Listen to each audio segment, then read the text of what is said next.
লিল্লাহে তাকবীর, লিল্লাহে তাকবীর।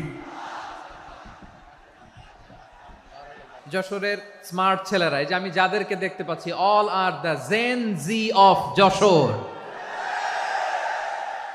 যারা জেন জি, ওরা স্মার্ট, ওরা ইশারা ইঙ্গিতে কাজ করে। এই যে পুরো গদি উল্টায় দিছে, ঠিক কিনা?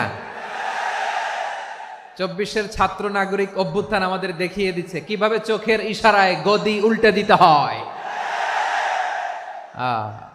তো এই জেনজিদের নিয়ে বসেছি, ওরা তো স্মার্ট, ওরা ডিস্টার্ব করবে না।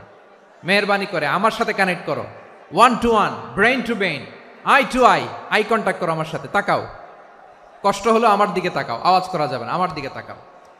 প্রিয় ভাইয়েরা, হিউম্যান রিসোর্স ডেভেলপমেন্টের ব্যাপারে কিছু কথা বলবো। এই যে আমাদের বিশাল জনসংখ্যা, এই জনসংখ্যাকে কি করে জনসম্পদে রূপান্তরিত করা যায় এ ব্যাপারে কথা বলবো। আমি সূরাতু বনী ইসরাইলের 70 নম্বর আয়াত তেলাওয়াত করেছি। এই আয়াতের আলোকে কিছু কথা আমি আপনাদের সামনে বলবো।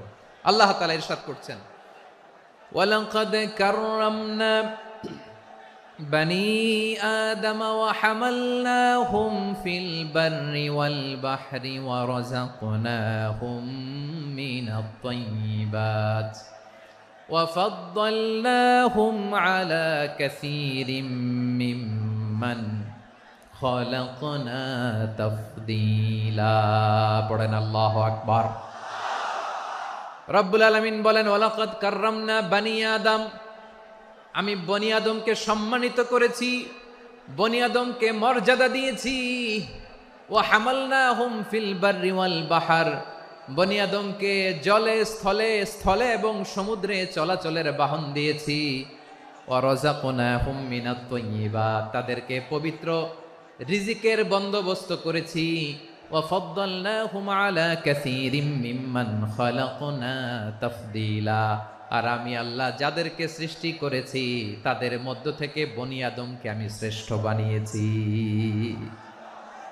আমরা শ্রেষ্ঠ, আমরা আশরাফুল মাখলুকাত। আমরা কি? এই যে এমনি চিল্লাচিল্লি করে, জিজ্ঞাসা করলে বলে না। আমরা আশরাফুল মাখলুকাত। আমরা কি? শ্রেষ্ঠ, সবার চেয়ে সেরা। আমাদের মতো করে আল্লাহ কাউকে বানায় নাই। 2 পায়ে ভর করে, শির দ্বারা এরকম স্ট্যান্ড রেখে মাথা উঁচু করে দাঁড়াতে পারে এরকম কোন প্রাণী পৃথিবীতে আছে?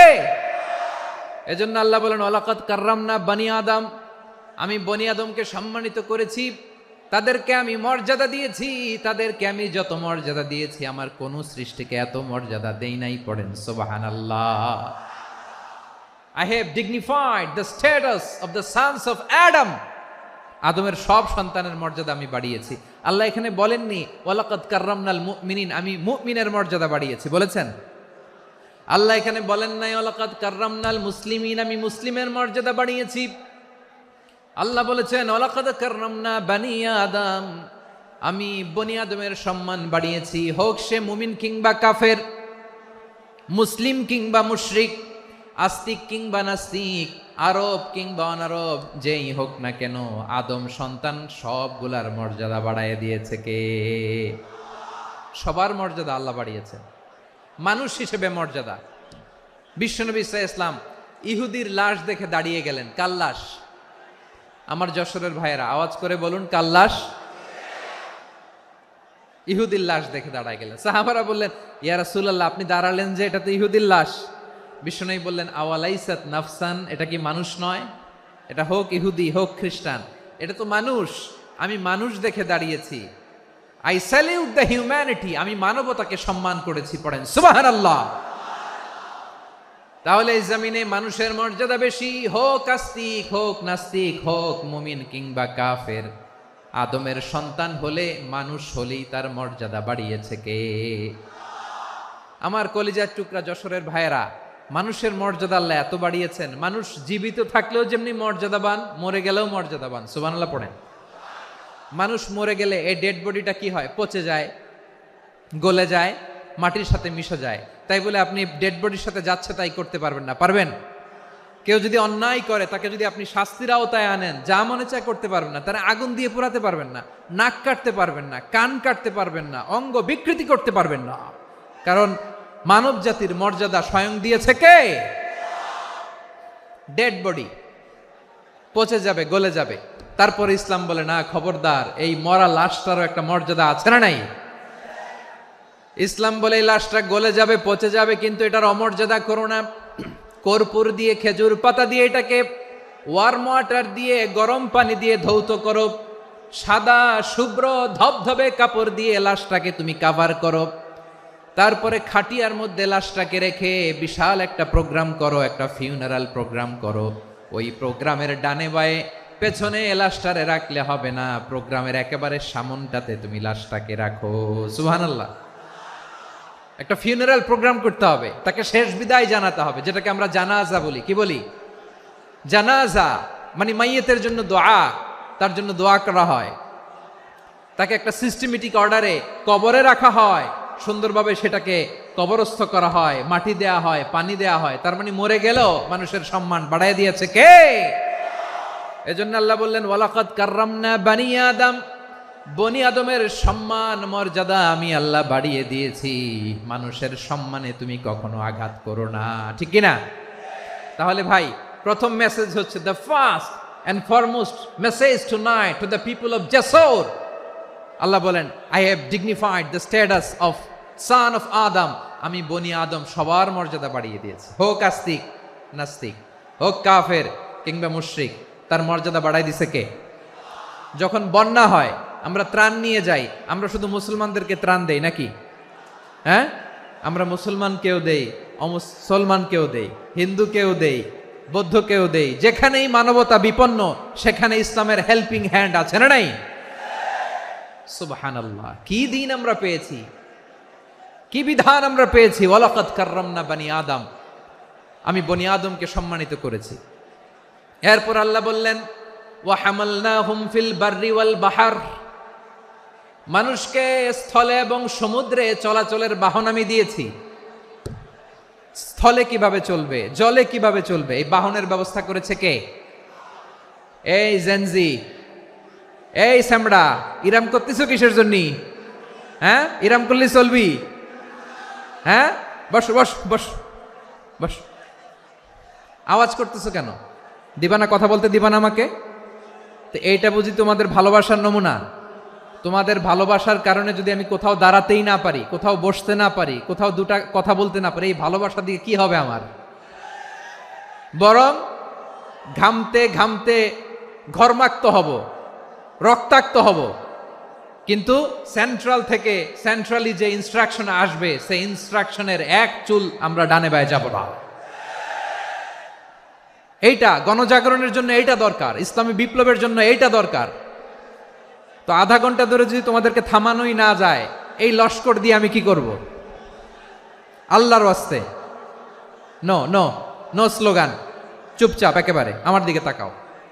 আল্লাহ বললেন ওয়া হামালনাহুম ফিল বাররি ওয়াল বাহর, জলে স্থলে আমি চলাচলের যানবাহনের ব্যবস্থা করেছি। আমরা স্থলে ঘোড়ার উপরে চড়ি, উটের উপরে চড়ি, গাড়ির উপরে চড়ি। এই যে গাড়ির ইঞ্জিন বানাইছি আমরা, এটার মেধা দিয়েছে কে? আবার সাগরের মধ্যে আমরা নৌযান, জলযান, বড় বড় জাহাজ দিয়ে এক মহাদেশ থেকে আরেক মহাদেশ যাই, এক দেশ থেকে মালামালগুলো আরেক দেশে পাঠাই। সাগরের ভেতরে নৌকাগুলোরে ধরে রাখলো কে?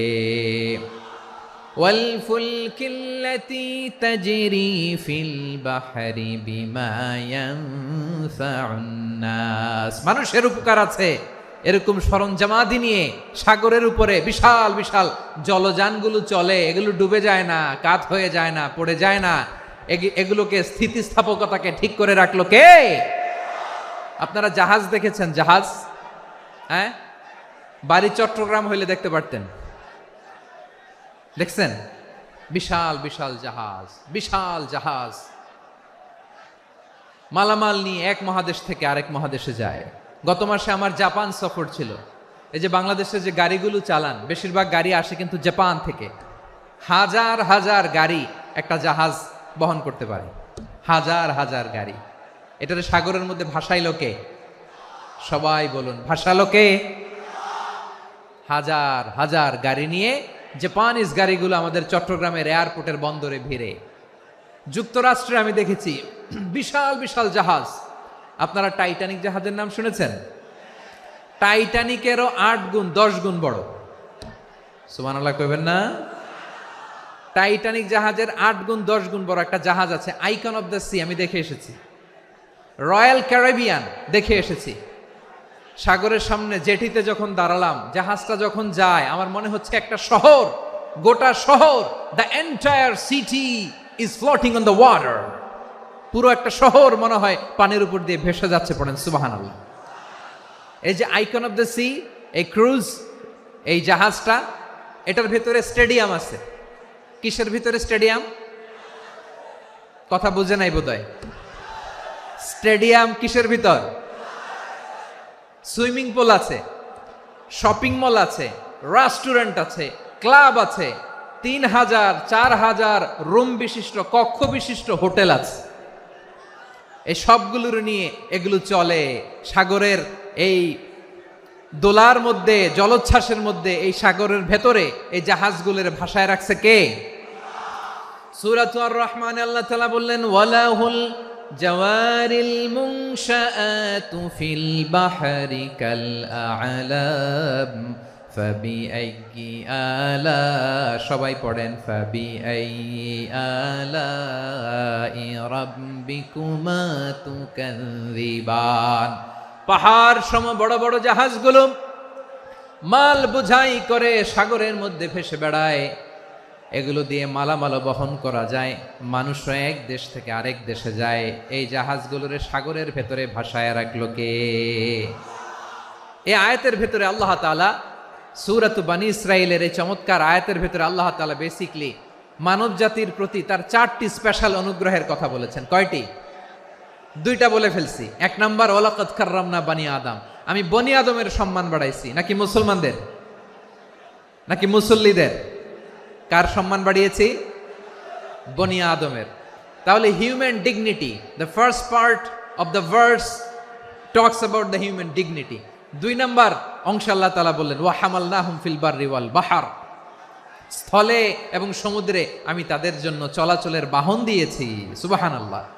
তার মানে smooth movement on land and sea, জলে এবং স্থলে যাতে আমরা স্মুথলি মুভ করতে পারি আল্লাহ তাআলা দিয়েছেন। 3 নাম্বার আল্লাহ তাআলা বললেন, ওয়া রাযাকনাহুম মিনাত তাইয়্যিবাত, মানুষের জন্য আমি পবিত্র রিজিকের ব্যবস্থা করেছি। জলে এবং স্থলে যত প্রাণী আছে সবগুলা প্রাণীকে রিজিক দেয় কে? আমাদেরকে রিজিক দেয় কে? সাগরের মাছগুলোকে, বড় বড় তিমি মাছগুলোরে রিজিক দেয় কে?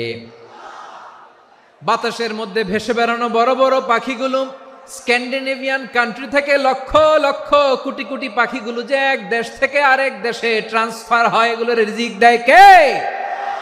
রব্বুল আলামিন বলেন, ওয়ামা মিন দাব্বাতিন ফিল আরদি ইল্লা আলাল্লাহি রিজকুহা ওয়া ইয়ালামু মুস্তাকাররাহা ওয়া মুস্তাওদাআহা কুল্লুম ফি কিতাবিম মুবিন। আল্লাহু আকবার। রব্বুল আলামিন বলেন, ভূপৃষ্ঠে বিচরণশীল যত প্রাণী আছে সব প্রাণীগুলোকে আমি আল্লাহ আমার নিজের কুদরতে রিজিকের বন্দোবস্ত করি। এই প্রাণীগুলো কোথায় থাকে, কোথায় যায়, সব জায়গায় আমি রিজিক পৌঁছে দেই। রিজিক কেউ দিতে পারে না, রিজিকের মালিক কে? রিজিকের মালিক তিনি আল্লাহ। এজন্য আল্লাহ তাআলা বললেন, ওয়া রাযাকনাহুম মিনাত তাইয়্যিবাত। এরপর আল্লাহ বললেন, ওয়া ফাদ্দালনাহুম আলা কাসীরিম মিম্মান খালাকনা তাফদীলা। আমি যত প্রাণী সৃষ্টি করেছি সকল প্রাণীর মধ্যে মানুষের মর্যাদা, শ্রেষ্ঠত্ব আমি দিয়েছি। সুবহানাল্লাহ পড়েন।